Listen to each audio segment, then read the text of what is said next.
Praise the lord. నేటి దిన వాగ్దానము.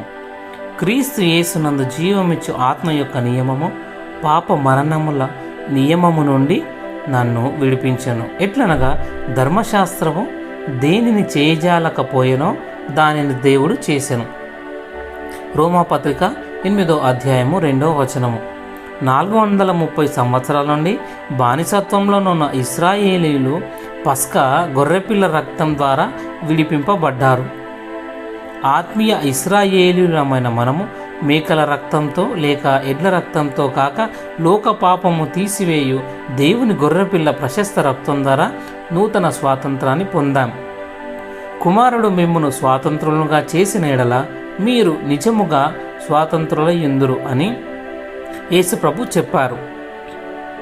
కాబట్టి ఇప్పుడు క్రీస్తు యేసునందునున్న వారికి ఏ శిక్షా విధియు లేదు.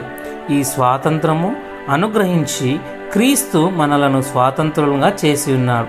కాబట్టి మీరు స్థిరముగా నిలిచి మరలా దాస్యమును కాడి క్రింద చిక్కుకొనకూడి అని పౌలు గలతీ పత్రికలో రాశాడు.